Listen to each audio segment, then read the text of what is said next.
सभी भक्तों को श्री शिवाय नमस्तुभ्यम ओम नमः शिवाय। तो आज हम आपको बताने वाले हैं 8 मार्च महाशिवरात्रि के कुछ और उपाय। अगला उपाय आपके सम्मुख में लेकर प्रस्तुत हुए हैं। ये उपाय आपके जीवन को परिवर्तित कर देंगे पूरी ही तरह से। उपाय आपको किस प्रकार से करना है, महाशिवरात्रि के दिन कैसी भी मनोकामना हो, कितना भी जीवन में दुख हो या आत्महत्या करने का ही मन क्यों ना कर रहा हो, तो ये उपाय अवश्य ही करके देखना। बाबा आपकी मनोकामना अवश्य ही पूर्ण करेगा। उपाय किस प्रकार से है उसकी जानकारी आपको आगे वीडियो में देते हैं, पर उससे पहले एक छोटा सा कार्य, वीडियो को लाइक करने का, चैनल को सब्सक्राइब करने का और वीडियो को अधिक से अधिक शेयर करने का। अब सुनिए पहला उपाय। जो पहला उपाय है उसमें आपको क्या करना है, 2 बूंद दूध शिवरात्रि वाले दिन, केवल 2 बूंद। यदि ज़्यादा हो तो आप ज़्यादा भी समर्पित कर सकते हैं, लेकिन कम से कम 2 बूंद दूध शिवलिंग के ऊपर गिराना है। अब गिराना किस प्रकार से आपको वो समझिए। देख रहे हो आप, ये बेलपत्र की बीच वाली पत्ती है। इस बीच वाली पत्ती को आपको लेना है। इसको इन दोनों साइडों से पकड़ लेना है। इस इधर से पकड़कर इधर से पकड़कर करोगे तो ये चम्मच की तरह हो जाएगी। अब इस पत्ती से आपको क्या करना है, आपके पास में दूध होना चाहिए देशी गाय का। देशी गाय का दूध हो और देशी गाय के दूध के साथ में आपको ये उपाय करना है। सबसे पहले शिवलिंग के सम्मुख में बैठना, जो आपकी कामना है, जो मनोकामना है उसको बोलना। जिस भी पात्र में आपके पास में दूध है, उस पात्र में से बेलपत्र की जो बीच वाली पत्ती है, उस पत्ती से आपको दूध लेना है उस पत्ती पे, और उसी पत्ती से आपको दूध गिराना है शिवलिंग के ऊपर। 1 बूंद, 2 बूंद, 3 बूंद, जितनी बूंद आप दूध गिरा सको गिराओ और बाबा से प्रार्थना करो। क्या प्रार्थना करनी है, जीवन का जितना भी दुख है वो मेरा समाप्त करो, मेरी ये मनोकामना है, मनोकामना को पूर्ण करो महादेव। यदि दूध कम हो आपके पास में तो कम चढ़ा देना, यदि ज़्यादा है तो पूरा का पूरा दूध केवल और केवल उसी बेलपत्र से समर्पित करना। जब पूरा दूध समर्पित कर दो तो बेलपत्र को धोना मत, सीधे बेलपत्र को आपको समर्पित कर देना है माता अशोक सुंदरी के स्थान पर। जैसे ही आप दूध चढ़ा दो, बेलपत्र समर्पित करना माता अशोक सुंदरी के स्थान पर।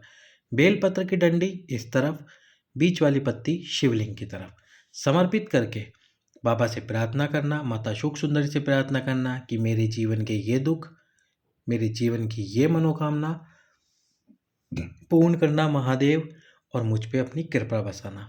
महाशिवरात्रि जो आ रही है उस पे ये उपाय करो।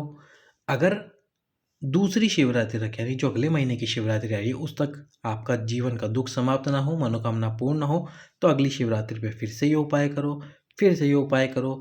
मिनिमम 3 शिवरात्रि यदि आप ये उपाय कर लेते हो तो बाबा आपकी कामना और मनोकामना अवश्य ही पूर्ण करेंगे।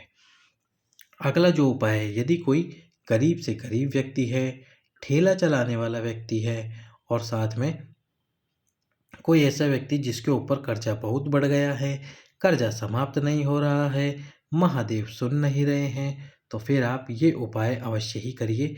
5 बेलपत्र प्रत्येक शिवरात्रि पर, कौन सी शिवरात्रि, प्रत्येक शिवरात्रि पर समर्पित करने हैं 5 बेलपत्र। और वो 5 स्थान कौन कौन से हैं जहाँ पर आपको ये 5 बेलपत्र समर्पित करने हैं। तो जो सबसे पहला बेलपत्र आपको समर्पित करना है वो करना है माता अशोक सुंदरी के स्थान पर। यहाँ पर पहला बेलपत्र समर्पित करना है, और उसकी डंडी कहाँ रखनी है, जहाँ से जल बहकर नीचे गिरता है, इस तरफ इसकी डंडी रखनी है। दूसरा जो आपको बेलपत्र समर्पित करना है वो समर्पित करना है माता पार्वती के हस्तकमल पर। अब ये वाला बेलपत्र सबसे महत्वपूर्ण है। क्यों? ये बेलपत्र आपको यहाँ नहीं समर्पित करना, यहाँ नहीं समर्पित करना, यहाँ नहीं समर्पित करना, यहाँ नहीं समर्पित करना। तो करना कहाँ है फिर? अगर यहाँ यहाँ यहाँ नहीं करना तो करना कहाँ है? तो करना कहाँ है, बिल्कुल इस वाले स्थान पर, इस जगह पर आपको ये बेलपत्र समर्पित करना है। अब ऐसा क्यों करना है वो समझो।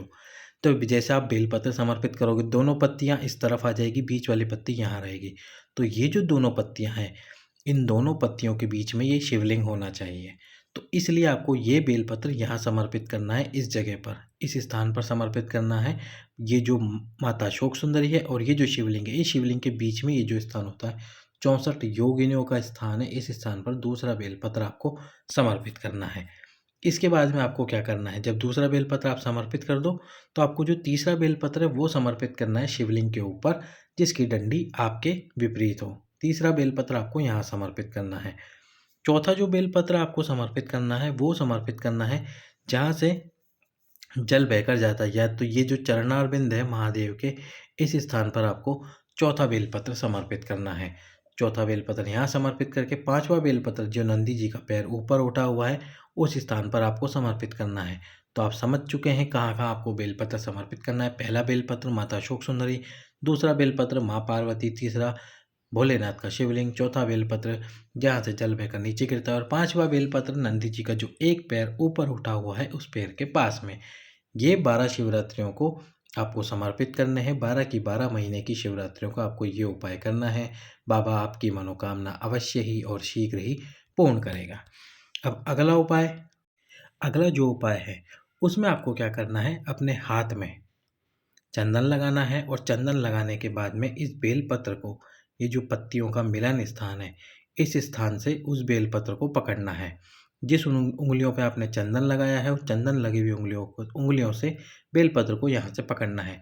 पकड़ने पे क्या होगा, इस स्थान पर चंदन लग जाएगा, और चंदन लगा के इस बेलपत्र को आपको समर्पित करना है माता अशोक सुंदरी के स्थान पर।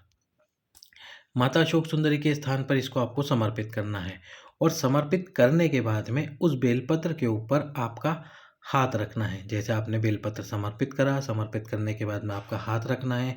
हाथ रखकर मनोकामना बोलनी है। बाबा आपकी मनोकामना एक ही शिवरात्रि के दिन पूरी कर देगा।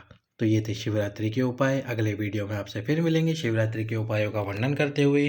तब तक के लिए महादेव आपकी सारी मनोकामनाओं को पूर्ण करे। सभी भक्तों को श्री शिवाय नमस्तुभ्यम। ओम नमः शिवाय।